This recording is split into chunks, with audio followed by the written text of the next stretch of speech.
What's up, gang? Thanks for listening to the Undiplomatic Podcast, the show with undiplomatic takes about the foreign policy scene. I'm your host, Van Jackson, and my guest today, he's a returning champion of the pod. He's a fellow in the American Statecraft program at the Carnegie Endowment for International Peace. He just completed an important survey about voters and foreign policy, and then published 2 new pieces based on that survey. So we're going to talk about all of that, maybe even more. My guest is Christopher Schell. Welcome back, man. How are you? Doing well, Van. Thanks for having me back. I feel like it's been, when was the last time I was on here? November 2022. So it feels like I haven't. Oh man, has it been that long? That's a tragedy. All right. Well, glad to have you back. Oh, yeah. So, okay. We're both political scientists. I'm aware that there's research that tells us that foreign policy doesn't matter in elections.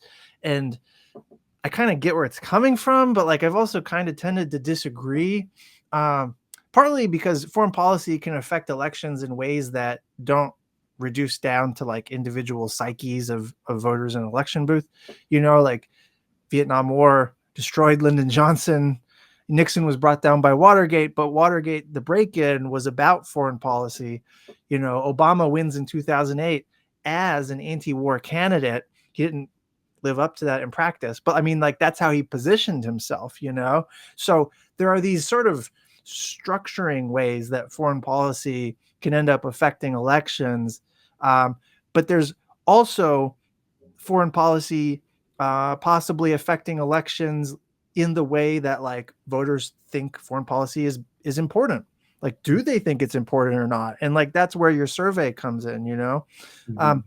So I guess maybe can you start by saying a bit about, why you thought this survey was important to do, what kind of questions you asked, what were you surveying, just whatever you think is important to introduce first. For sure. Yeah. No, thank you for this. And so this survey, and the difference from this survey from the previous one that I came on to talk about, I was looking at primarily in the first survey back in November of 2022 was only African Americans. So this survey was nationally representative. So we had a sample size of 2,000. Actually, I think it was about 2,300 individuals. We actually did an oversample for African Americans, so I could really be able to capture, okay, how are African Americans thinking about foreign policy, and how does this compare to other racial groups? Something that I wasn't really able to do in the first round of surveys. And why I thought it was important, for several reasons. One reason, I've written about this in foreign policy, and anyone who's just kind of has a casual understanding of foreign policy in the American domestic landscape, is that this election, I guess kind of similar to when Obama ran in 2008, we have the war in Gaza, Israel's military operations in Gaza. You also have Russia's invasion of Ukraine, but I think Gaza has pulled on the heartstrings of Americans in a different manner, whether it's certain racial groups, whether it's just the progressive left, and that's something that I really feel like, from what I've seen, where you even had various civil society organizations coming out and saying things about Biden's policy, like NAACP, the National Association for the Advancement of Color People, very quiet on foreign policy, and they came out, I believe, June of this year, and said, there needs to be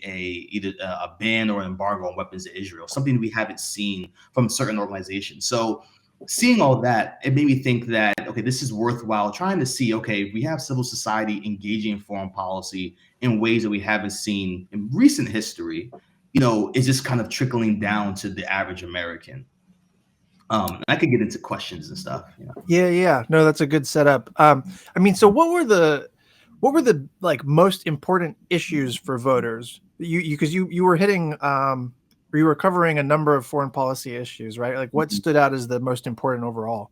Yeah. So the most important would be how I framed it: immigration at the southern border, or just the situation at the southern border, which could be debated. I like to characterize it as a transnational. I characterize it as a foreign policy issue, especially when you think about how the U.S. has recently gone about trying to address immigration through diplomatic means, engaging with Central and South American nations. For myself, I see that as an international affairs problem. 50% of respondents rated that as the most important issue for them. And there were some racial differences. African Americans, only about 38% said it was very important. So let me clarify that. So 50% of respondents said it was very important to them when they go to vote for when they choose which candidate to support, which is pretty high, and that's half. Yeah. It was also high for Hispanics, and it was also high for white Americans. And then my second piece, there's a difference in how Hispanic Americans and white Americans are seeing how immigration should be handled, which is myself expected. But what's interesting for the second most popular issue was climate change, which some individuals may see it as a domestic issue. We see with the hurricanes that ravage, the American Southeast. I also characterize that as a foreign policy issue, thinking about with COP coming up in Baku this year, and just international movements to try to get us down to net zero carbon emissions. And interestingly, the third most important issue, 35% of Americans said it was very important, was the war between Israel and Hamas, or the Israeli-Palestinian conflict, however you want to characterize it. And surprisingly, the war in Ukraine and relations with China were tied in the issues that I have listed as most important. Only about 28% said that it's very important to them when they go to vote for a candidate. So I found it, to me, it kind of makes sense that about roughly 3 out of 10 Americans said that Israel-Gaza was very important. I also wasn't really surprised that immigration was very important for half of Americans. I did find it really interesting that for African Americans, immigration really didn't register as high for the Black community as much as it did for Hispanic and white Americans. But then, we can get more granular. But what I also which was of interest to me, was undecided voters. I mean, hate to say, I think battle lines have been drawn in the election. Essentially, I think coming up to about a week or 2 weeks out from the election, most people know who they're going to vote for. But I think which was the most poignant issue here that I think I like for people to walk away with is that for undecided voters, the issues held the same importance as decided voters. But for undecided voters, they actually feel that Trump can do a better job handling these issues than Harris can, except for climate change. So that's the war. It makes sense on some level. No, for sure. So climate change, the war not climate change, the war in Ukraine. We have Israel-Gaza, which was interesting. We also have immigration at the southern border. Those issues, even with relationships with China, individuals felt that Trump could do a better job on those than Harris. So just to clarify on the question, the way you're presenting this to the respondents, it's about, are these issues important to them as voters? Is this weighing on them in terms of deciding who to vote for? Yes. That's exactly how we frame it. I was trying to see if I could just pull it up really quickly, give you word for word, but sure. Okay, so it's not just about being important in the abstract or something like this. This ties to the election. Ties back to the election. That's 100% correct. Climate and immigration, or immigration and then climate, I suppose, being the two most important standout issues overall here. What's interesting about that is, foreign policy, they're both foreign policy issues, and I think it's right to frame them that way. But foreign policy elites don't really do anything or spend much time on these issues. So there's a way in which the two most important issues by a considerable margin happen to be issues that are actually not priorities for foreign policy wonks, which is a gap of some kind between elite and the masses. It strikes me that there's a gap here too between policy elites and public opinion, maybe on some of these other issues. So the national security state policy wonks, they're obsessed with China, right? The whole edifice of foreign policy is built around China rivalry. But I mean, would you say, based on the numbers, that the public ranks the importance of China lower than a bunch of these other issues? Is it accurate to characterize your findings that way? That's a good point. So if I could just quickly go back. So how we exactly have it worded. So assuming you vote for president in November, how important will each of these issues be in your choice of which candidate to support? So that's the word for word. Okay. breakdown of how we have it lined up. And you bring up an interesting point. So in the second survey, we actually present respondents with a list of policies or how they would like to characterize how the U.S. relationship to this foreign policy challenge. So we do that for China, for Israel, Gaza. We do that for Ukraine. I mean, in my estimation, I would say, and I think a lot of it has to do with media.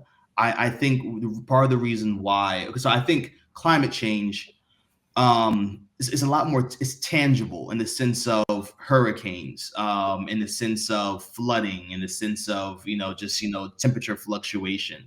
So I think that's something that's a bit more tangible. In the case of the war in Gaza, unless maybe if you're an Arab American, Muslim American, that I think that conflict will directly touch you. If you have some ties to that region, some familial or just other ties to that region. But I do think just on media, the American people are inundated with images coming out of Gaza and then now coming out of Lebanon, so on and so forth. And the point that I even made myself, I'm not sure how much it really registers with the average African American, but I saw that it made some ripple effects in the Black community when those 3 Black soldiers were killed in Jordan, as a result of those, I think it was Iranian-backed militia group that had the drone attack. How are people processing that? Yeah, so it made some ripples in African American news outlets, Amsterdam News, a couple of other ones that they made mention of that. Even BET had a quick article. BET News had a quick article about that. I'm of the opinion, because I work on this all the time. I work on foreign policy, and I work on foreign policy and Black people in the military.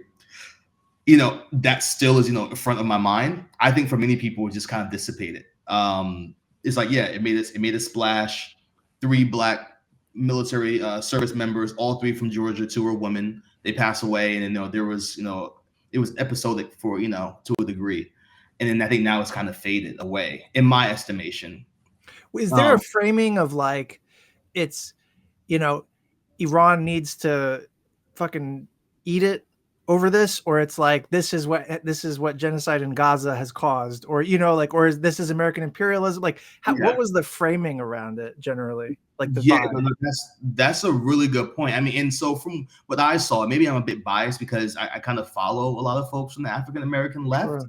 A lot of that was, this is the result of a muscular U.S. foreign policy. This is a result of what happens when the U.S. does not fully pull out of the Middle East as was originally promised or originally set out to happen. Mm-hmm. I'm sure. So I'll be quite honest. In my own circles, I didn't really see responses as this is the reason why we need to go in and attack Iran. Well, thank Christ. I mean, good. Okay. But but even just kind of coming with just my own argument and my own positionality, this is a reason, why, African Americans need to be engaging U.S. foreign policy conversations, because this was the argument that was made by internationalist minded African American thought leaders around U.S. militarism. Robeson made that argument with North Korea.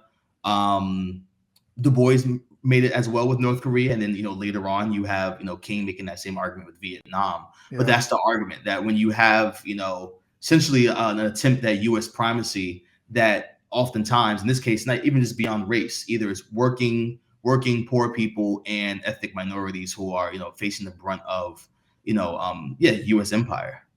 Yeah, that's a great point. And this is not new, which if Paul Robeson and Du Bois are talking about it, this shit ain't new. Yeah, I mean, so, okay, I was wondering actually if we could talk about the Black vote a bit. There's like a conventional wisdom, and this is part of the value of the survey here, because you guys oversampled the like Black voters. So there's a conventional wisdom that like Black men in particular have been defecting to Trump. And that kind of raises 2 questions. One is like, to what extent is that a real phenomenon? Like, is this a sea change, a paradigm shift, or is it more of like a gradual thing, But then also, why is it happening? Like, even if it's in a trickle, why is there a trickle? Like, so where are you at on all of that? And like some of this relates to the survey, I suppose, but Sure. some of it may be beyond that. No, no, of course, of course. I mean, I think I'm happy that you asked about that. So in this survey, 66% of African Americans said they'll vote for Harris, 18% said they'll vote for Trump, and the rest were either third party candidate or undecided. Mm-hmm. And what was quite interesting about that, it was relatively in line with some other surveys that were coming out that were saying that some surveys like months in advance were saying that Trump will win 30% of the black vote, which I feel like there were some methodological issues with that. Yeah. That's a lot. Yeah, I mean that hasn't happened since I think 60 with Richard Nixon. We haven't seen that since then. I'm not saying that it's out of the realm of possibility. Wait a second. Did Nixon win 30% of the black vote? He did, yeah, 1960 or 64. I think 60. He won 32% of the black vote. Wow. Yeah, 1960. Huh. Okay. Yeah. It's just an interesting piece of information. I didn't know that. Sorry. Yeah. Go ahead. Keep going. Sorry. You say you're taking it back a bit. Yeah. But so really just going back to that point, our survey found 18%, African Americans will vote for Trump. But just real quick caveat, we had another survey that's on a different problem set that's now saying that Trump's only projected to win about 11%, which is pretty much in line with historical numbers. I think since about the 60s, Republicans only win consistently anywhere. They only win about 10% of the black vote. With Obama, I think it dropped down in 2008 to about 5%. But since then, it's kind of, it's oscillated back to 10%. And so to answer your question, I'm of the belief that, so what we're seeing really is that it's not, what I will argue is that we're not seeing that black folks are really defecting towards the Republican Party or towards Trump in a way that will really signal a massive realignment in the black political disposition. But what I think we are seeing is just general lack of enthusiasm for the Democratic Party. I think you're more apt to see black folks just either what they would say, vote the couch, as it were, versus then actually saying, I'm going to go out and actually vote for Trump. So even with New York Times had the article, we even had another poll that's coming out that I'm more than happy to share with you, that's saying that Harris is going to win about 78% of the black vote, which is, about, what is that? That's 12 points lower than, historic numbers, roughly anywhere from 87 to 90% of black folks vote for the Democratic Party. We've seen in recent years. So that's a dip. And my argument is that dip is either third party candidates, Jill Stein in particular, Cornel West, or just voting the couch, for lack of better words or lack of a better terminology. And going back to the black male vote, I think, yes, I think you do have, the data says it. I think about 15% of black men are going to vote for Trump, 7% black women. So, yeah, I think you do have a slight increase. There is a disparity in black men, but I'm of the position where the vast majority of black men, even compared to any other race of men, is voting for Harris and going to vote for the Democratic Party. So, I mean, I generally think that across the board, just even across gender lines, I think there is a feeling taken for granted for it. I always go back to that quote when Biden said, "If you don't vote for me, you ain't black." This is back in 2020. That always makes me chuckle. So how I interpret that is this sense of feeling that the Democratic Party has a monopoly on the black vote, and I think it goes back to the civil rights concessions of the 60s. That the logic is, hey, we gave you these civil rights bills of the 60s, 64, 68, even the immigration bill of 65. So therefore, we're going to expect that you come out in massive numbers for us. Yeah. And I think there's something to be said about that generationally speaking. Like my grandparents, they experienced segregation. I did not. This is not me saying I'm voting for Trump, but I'm just simply saying that, I did not experience the bludgeoning of African Americans, just all of them with all of the abhorrentness of Jim Crow and extreme abject racial segregation and sure, yeah. So I think younger black folks might feel like, hey, that's not the Republican Party that we know, or that's not the American landscape that we know. That's my calculus. Yeah, no, that makes sense. So we're talking about less of a major shift, maybe not so much of a trend. This is not wildly out of proportion to historical voting patterns. And to the extent that black men are moving away from the Democratic Party, it's not necessarily toward Trump. It's voting the couch or Cornel West. I saw Lupe Fiasco endorse Cornel West, and I was like, ah. So like Yeah. there are influencers who, vibe with his more radical Yes. critiques. Yeah. Okay. If I could just add something that I think is interesting, and I kind of was trying to ring the alarm on this back when I first got in the game of foreign policy, and race back in 2022, was that unfortunately I think Trump has, in a rather perverted way, fashioned himself as the anti-war candidate. I mean, that's kind of what Yeah, which is so ironic, but keep going. Yeah. And Cornel West has done this. Cornel West has the argument. I mean, he kind of views NATO as like this U.S. imperial tool that's waging a proxy war. Yeah, I don't think it's that dissimilar than how Jill Stein frames the conflict. Mhm. But one of my arguments, and even in the second piece that I published, it shows that even amongst black Harris supporters, there's a 30-point gap in those who support continuing the war in Ukraine for as long as it takes. So what I mean by that is that 60% of white Harris supporters reported some level of support for continuing to support Ukraine so that Ukraine can either restore its 2014 or 2022 borders. And only 30% of black Harris supporters support that same idea or logic. And what I've been trying to argue is that, those like the policies of continuing the war in Ukraine, or just like adopting kind of hawkish views on certain topics or for certain countries is not going to shift black voters into the arms of Republicans, but it's definitely going to hurt enthusiasm. And I think a lot of the prevailing political science research says that, where it's like, worst that would happen is that black voters just aren't going to turn out. I think you're seeing that. And I think you're kind of seeing that where, unfortunately, Trump has kind of taken a mantle where he's talking about, we're going to engage in some level of diplomatic talks with Putin, and we're going to try to end the war. Now, is the war going to be on favorable terms for Ukraine? I don't know, but I think that it's not helpful. One of my arguments is that I don't think it's helpful that Harris, on several occasions has gotten up there. Yes, she has said we're going to continue to support Ukraine. But I think if you're talking in particular the black voters, especially with the general disposition of this guns and butter logic, this idea of, should we use the money for overseas wars or use it here domestically? At least try to touch upon the idea that you're willing to you have some idea or concepts of an idea about how to end the conflict.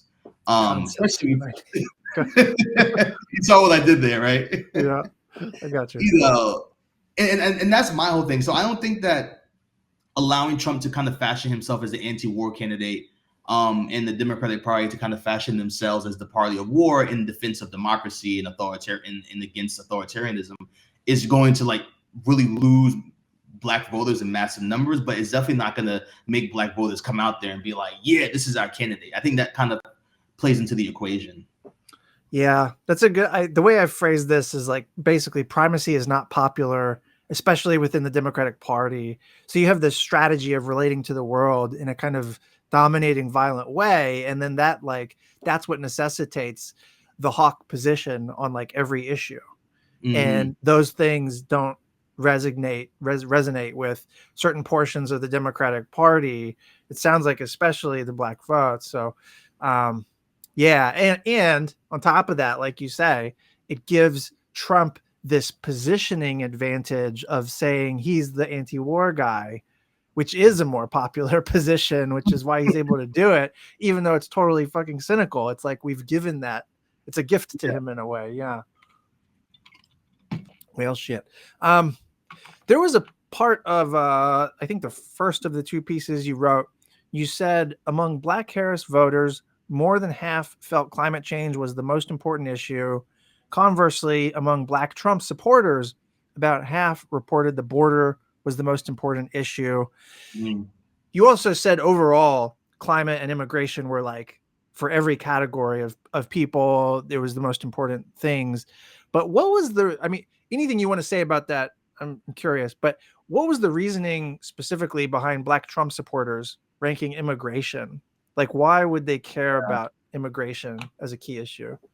Yeah, I mean, and this is interesting, and I do think we're seeing a really interesting shift in like the general like thinking of the Black community on certain issues, and I think it's been there for a while. I think what's interesting is that the topic of immigration, which I find fascinating, was an aspect of my dissertation, and I think it's a bit taboo, and I think this doesn't get tackled in a proper manner or holistic manner.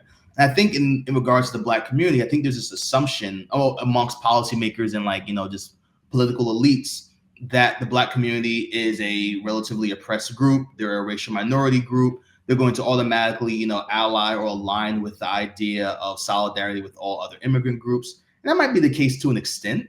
But I do think, and I kind of mentioned it in this piece, you do have elements of the Black community who do have this logic of, well, we're not immigrants, came here by force, have been here for several centuries. And I think there might be a logic among some folks that, these immigrant groups, regardless of race, will be siphoning off or now making it harder to compete for, whether it's employment, whether it's allocation of resources. There's several individuals coming out of Chicago that I kind of saw. I mean, Black Republicans, and some of the arguments were made around this idea of the situation with the Venezuelan migrants in Chicago, making a already dire socioeconomic situation worse. Now, that is percolating in Chicago, which is staunchly blue, Democratic. So I don't think that's really any alarm, but I do think that if I were a political strategist, I think they should keep an eye on this growing, some might call it nativism, but I would just particularly argue that this growing segment of the Black community who kind of characterize themselves as a American born and bred group that are not going to just inherently see immigration as a beneficial as a net positive to the Black community. I could talk more about that, but I'll stop there for a quick moment. Yeah, it's interesting. I'm reminded of a quote that I'm not going to quote because I'm going to mess it up. But I remember like when the War on Terror started, Suge Knight, who had been the head of Death Row, he like made some comment about, there's no more ghetto, there's no more Black America, white America, it's all just America. And it was this like super uncritical, patriotic ode to, and a scholar had described it as like the hegemony of nationhood or something, where it's like your own oppression, you have an individual chance to escape it by rallying around the flag and identifying with that. Like the in-group is offering you a chance to be part of the franchise finally, but only on terms that are exclusionary and violent toward others. And so it's this double bind kind of, like you get to be part of America for real finally, Suge Knight, but you've got to support this global war on terror that's going to actually be really bad for the community that you come from ultimately, yeah, interesting. But people will think that way, like people, depending on where you're coming from, like that might be an enticing bargain. It might make sense to sort of vilify immigration or something like that. Yeah. I mean, I think that same logic applies to immigration. I think even, you have, this argument around going back to immigration and, even going back to Trump's, they're taking Black jobs comment. I was seeing some pieces that were coming out that were just kind of trying to make the argument that, while people were saying, what's a Black job? There are industries that are, overrepresented with certain racial groups. And I think people are trying to make the argument that there are certain industries that are probably highly occupied by Black working class folks that could potentially become under threat by other, immigrant groups that could try to, quote unquote, take those jobs. But I think this is interesting because you see the same logic with the Great Migration. When you have Blacks leaving the South in large numbers after World War I, a lot of the racial tension between African Americans and white ethnics, so Irish folks, Italian folks, was this idea that these rural Black Americans are going to take our jobs. Not in any way justifying the response that any groups had to it, but it's interesting because it's kind of like I'm as a historian, I'm seeing the patterns here. Yeah. Yeah, and you kind of stoke division along those lines. And I think, in going back to the other point, you talk about even just this idea of whiteness and the expansion of whiteness. I think for certain groups, I think you're seeing it with the Hispanic vote to a certain degree, is, how do I attain, acceptance into, at one point, whiteness is essentially, Anglo-Saxon, do you descend from England, are you Protestant? And it kind of expands. And I do think to a certain degree, anti-Blackness does play a role into how do we work towards whiteness? How do you work towards acceptance into the American national project? I do think it can be applied towards Black folks, whether it's Black Americans, Black immigrants, that how can I attain acceptance into whether it's whiteness, not by phenotype, but whiteness by status. And I think it can be, how trying to kick on the guy that's perceived to be, lower than me or perceived to be the most vulnerable. Mm-hmm. Yeah, that's a good way to put it. What other findings do you think are worth sharing here? Because you just had the second piece that you published. Yeah, came out like an hour before we jumped on the mic, so like I didn't get to really see it. Yeah, no worries. So I have it up right here. I think what's really interesting on all the issues. Well, we asked a question about. So this was really interesting. We asked about undocumented, like how to handle undocumented immigrants. And we asked the question, should undocumented immigrants be allowed to stay in the country legally if certain requirements are met? And what's quite interesting is that even amongst, is it possible to show it to the group or no? I just avoid that. Yeah, maybe avoid it. Okay, no, you're good. You're good. So what's interesting is that the partisan divide on all these issues was largest amongst white Americans. So, for example, like 79% of Harris supporters said that undocumented immigrants should be allowed to stay in the country legally if certain requirements are met, compared to only 17% of Trump supporters. Now, for Black voters, 67% of Harris supporters support this, letting undocumented immigrants to stay. 36% for Trump supporters. And it was really interesting. Same for Hispanic voters. 67% of Hispanic Harris supporters support the idea of letting undocumented immigrants stay, and 45% of Hispanic Trump supporters support that idea. So what I found fascinating was, Trump's rhetoric, his really strong rhetoric around, mass deportations, and with the data point saying that Trump's probably going to win anywhere from 36 to 40% of the Hispanic vote. It's interesting how not many Hispanic voters support the idea of, these mass deportations or just removing undocumented immigrants. Yeah.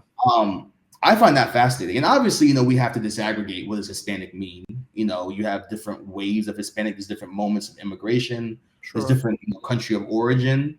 I would try to avoid bundling, same thing with Black America. I don't want to bundle a descendant of American slavery with a first generation person from West Africa. And likewise, we don't want to bundle a Cuban up, bundle with, someone from Central America. I think that's pretty fascinating. So they support in general, like almost Trumpian immigration position, but not some of the more extreme measures like mass deportation. Yes. Okay. Yeah. Okay. Yeah. So you'd think Democrats would be able to do something with that. I mean, because that gap is, yeah.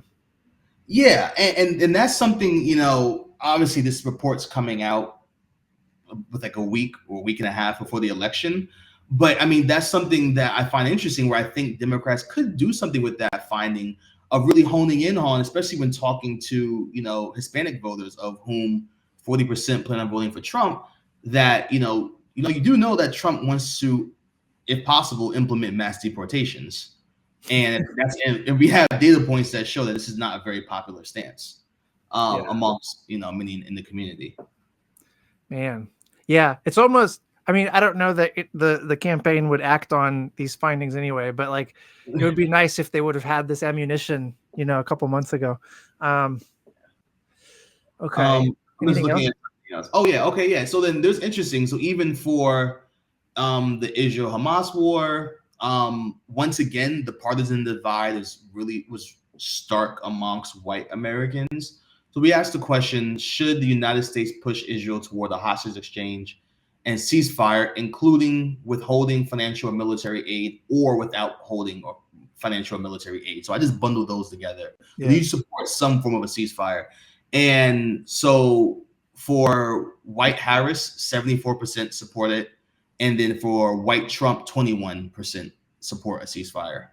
But then for black voters, it was for black Harris, 52. And even for our survey for black Trump supporters, 42% support, some form of a ceasefire. And then, for Hispanic voters, it was Hispanic Harris 59 and for Hispanic Trump 22.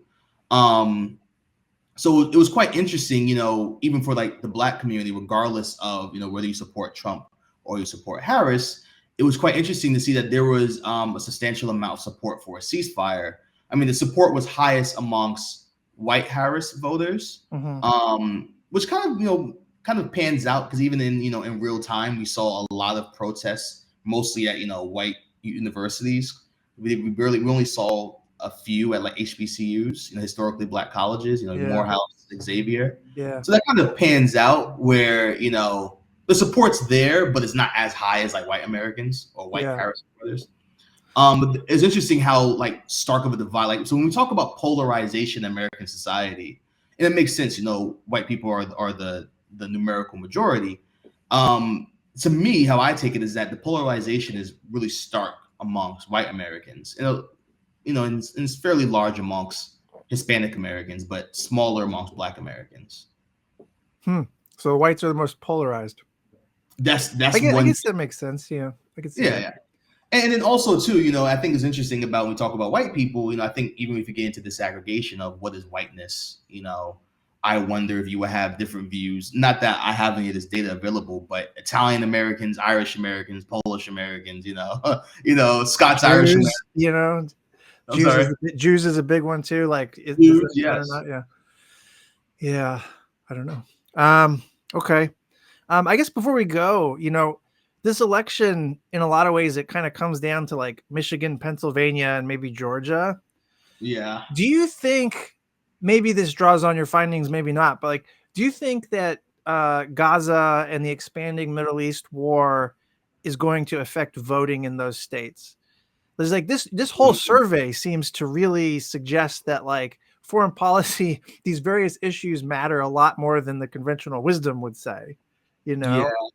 So how do you think that sort of intersects with these swing states? Yeah, I think, and in all states that we mentioned, so Georgia, we know about 1/3 of the electorate is black, which is quite interesting. Michigan, I mean, really Detroit kind of holds it down for Michigan, and obviously plus the Arab American vote. Yeah. I do think that and you never know, maybe there might be a miracle before November 5th. I think if some form of ceasefire could be brokered, I think that might, I think a lot of folks, this is my take. I think a lot of folks, especially when it comes to black folks, would like to vote for Harris. I think there was a desire to be like, hey, I don't want to have to just vote the couch. I think for that progressive element of the black community, I think a ceasefire that could be brokered before November 5th could capture 2, 3, 4, 5% of that undecided vote. I think if we don't see that, I think you might end up seeing, a turnout that the polls are showing 78%, maybe a little bit higher, a little bit lower. But if I had to say, I mean, I think like, for example, if a ceasefire was brokered in like the war in Ukraine, I don't really see that having a major impact on how folks are going to turn out. I really think that like when historians look back on this moment, it's going to be Israel, Gaza. And I think there's various reasons. I think there obviously is a humanitarian part. I think there's a humanitarian aspect of, settler colonialism, as some folks might characterize it as, settler colonialism, genocide, so on and so forth. I think there's also the other aspect of, okay, Americans are facing record high gas and energy and food costs and billions of dollars to a nation that's not really doing the most ethical thing. So I think there's different logics that kind of that. That was very diplomatic. Yeah, I forgot. This is undiplomatic. Yeah. Oh man. So Oh my to God. wrap that all up, I think that Israel Gaza, if there could be some form of ceasefire. If not, I don't really I see the numbers kind of panning out what we're already seeing in the early polling. Yeah, yeah. A Gaza ceasefire is the October surprise that we've needed. Yeah. So we'll see what happens. Yeah, it kind of feels, reading your survey findings and having this conversation really makes it feel like we're tempting fate by doing the foreign policy status quo, and we don't want to be tempting fate if there's so much at stake, you know. Yeah, and if I could just say one thing, I know we're coming close on time. I mean, I think the calculation, and I don't think I'm really dropping any new wisdom here, but I think the calculation by the Harris administration was to essentially throw overboard the left, progressive left, and just win over the center. Yeah. I think that was a calculation. If Harris does win, whoop-de-doo. I think that it might be dangerous for what does it mean for just progressive thought, whether it's domestic or foreign policy. If the administration can walk away seeing that, hey, look, we threw overboard the left. We didn't let a Palestinian talk at the DNC. We kept sending billions of dollars in military aid. So what does this now mean for the future of the Democratic Party? Can we just win on like a center, cough, cough, center right platform? Yeah, if they do all that and then they win, that doesn't leave us in a great place in terms of like future progress, you know? Yeah. Yeah. So that's what I kind of take. Yeah. Good point. And a terrible thing to end on. Okay. Oh, yeah. Well, this was great, man. I'll throw the links to the reports in the show notes and your socials in there too. All right. Well, thanks for coming on, man. This was awesome. Thanks, man. Take care. Take care.